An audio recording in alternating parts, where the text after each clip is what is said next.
Aku ingin menagih generasi Bung Rocky yang gagal membuat perubahan ketika reformasi waktu itu.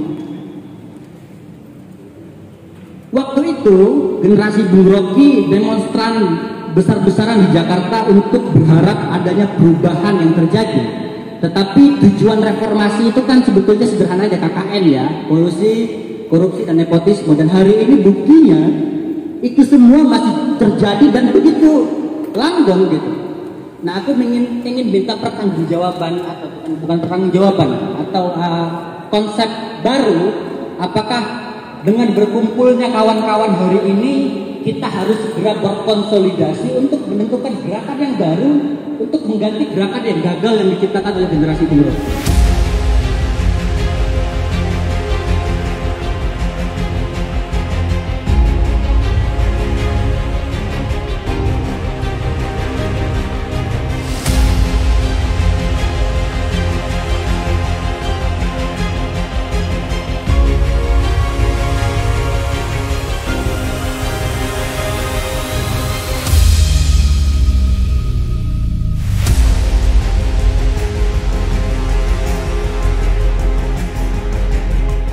Waktu reformasi sebetulnya kita ingin bukan kata reformasi yang diucapkan, tapi kata revolusi. Saya bawa mahasiswa saya demo di Senayan dalam upaya untuk menuntut agar supaya perubahan politik berlangsung secara kualitatif, bukan kuantitatif. Tapi pada waktu itu kata revolusi mungkin dianggap terlalu berbahaya terkait dengan Marxisme, perubahan radikal. Padahal kita gagal untuk menghasilkan reformasi karena kita takut memakai kata revolusi. Yang terjadi sekarang bahkan bukan reformasi, restorasi. Restorasi artinya ya benahi sedikit-sedikit. Itu kata Nasdem. Ya itu yang terjadi kan? Tukar tambah itu namanya restorasi. Kalau reformasi masih mending sedikit. Tapi kita perlukan revolusi.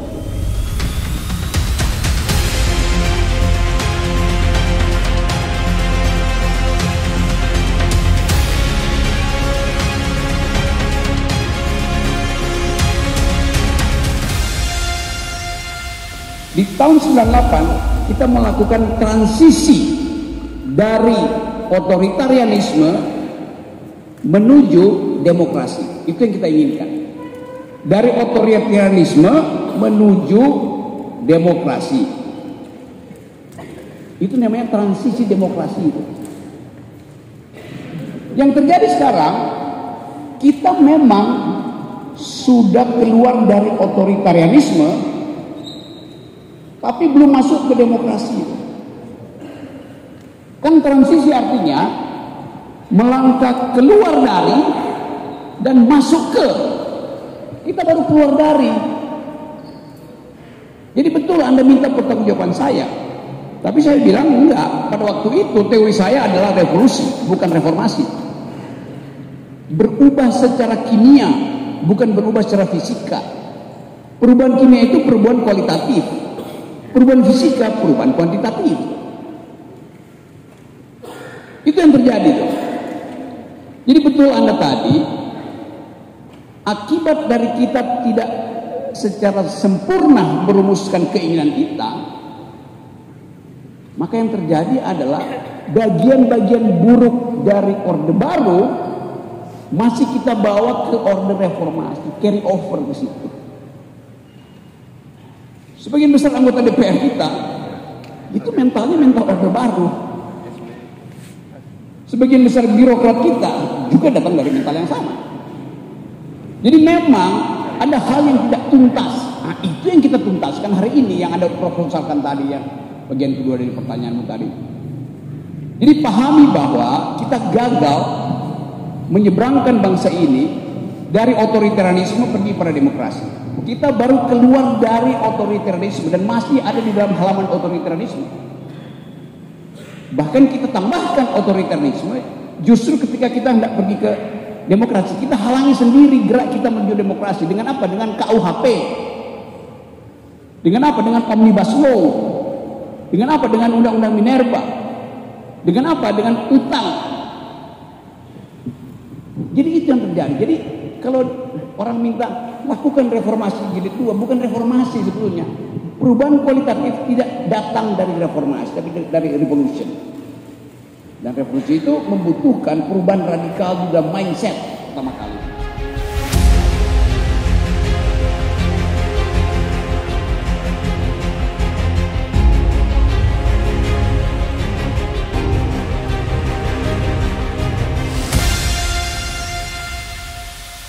Saya boleh perlihatkan falsafah dari gerakan 28 Oktober yang kita sebut Hari Sumpah Pemuda. Karena ada perbedaan, maka diperlukan persatuan. Kalau sekarang filosofinya terbalik. Demi persatuan tidak boleh ada perbedaan. Jadi sekarang Anda lihat bahwa pemerintah hari ini nggak ngerti apa itu Sumpah Pemuda. Sumpah Pemuda bilang, karena kami berbeda maka diperlukan persatuan. Pemerintah hari ini bilang demi persatuan tidak boleh ada perbedaan. Dungu kan namanya.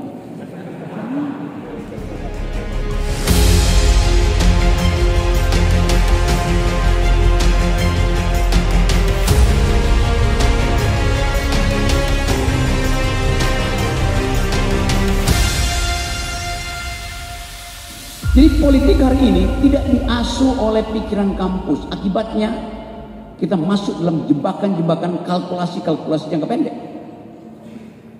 Anda lihat, setiap hari Anda lihat, dengar, baca tentang kasak-kusuk koalisi, capres, wapres. Tapi kita nggak pernah dengar dia berkoalisi buat apa? Buat jadi presiden, gampang aja. Tapi pernah nggak Anda dengar bahwa si presiden itu, si calon presiden, mengucapkan dalil tentang masa depan Indonesia misalnya? Tanya pada Ganjar, tanya pada Anies Baswedan, tanya pada AHY, tanya pada Erlangga, tanya pada Caimin. Apa dalil dia untuk menyelesaikan utang-utang Presiden Jokowi?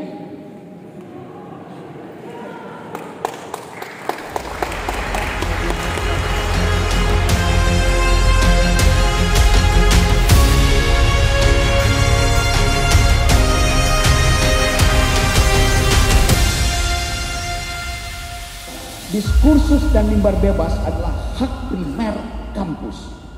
Undang semua calon presiden di sini, taruh di situ, debat mereka, kuliti mereka dengan argumen, bukan dengan sentimen.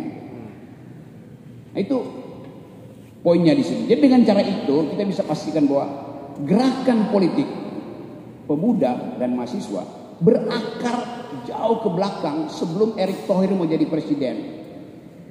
Sebelum Ganjar merengek-rengek supaya dicalonkan oleh PDIP. Yes. Sebelum Anies kebingungan mau cari wakil presiden. Sebelum mereka bingung, cemas, merengek-rengek, pemuda udah bilang di 1928 bahwa kami ingin Indonesia bersatu karena kami berbeda. Nah, dalil itu yang sekarang hilang. Karena semuanya mau disatukan. Anda bayangkan misalnya kok KIB, Koalisi Indonesia Bersatu. Susah sekali cari presiden, calon presiden. Padahal dia koalisi dari tokoh-tokoh besar di situ. Ada Erlangga, Golkar, ada PAN, Zulkifli Hasan, ada P3 yang baru diganti tuh.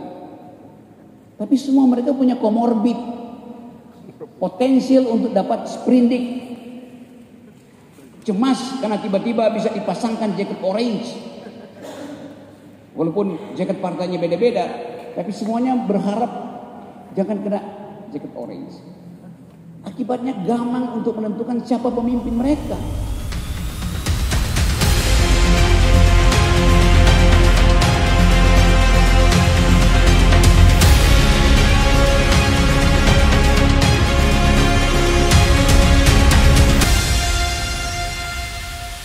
Kita hadir sekarang para calon politik yang menyodorkan daftar presiden yang bukan kita tentukan. Kalau ditanya sekarang siapa calon presiden Indonesia, ada daftarnya 7 orang. Siapa yang tentukan? Budi Siliwangi? Bukan, lembaga survei yang tentukan.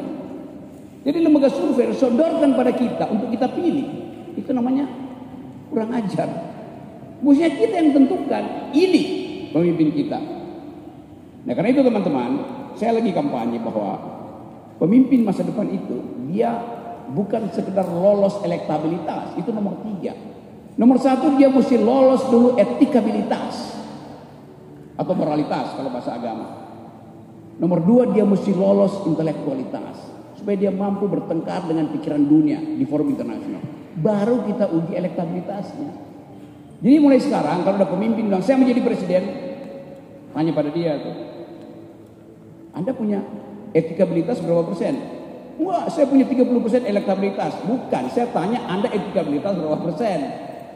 Apakah lembaga survei pernah menyurvei etikabilitas? Enggak ada. Yang bisa survei itu adalah mak-mak yang langsung tahu ini orang penipu. Dia bilang, presiden bilang, calon presiden bilang, saya udah elektabilitas sudah 35%. Kita nggak peduli elektabilitas Anda, intelektualitas Anda berapa persen? Lembaga survei nggak mampu.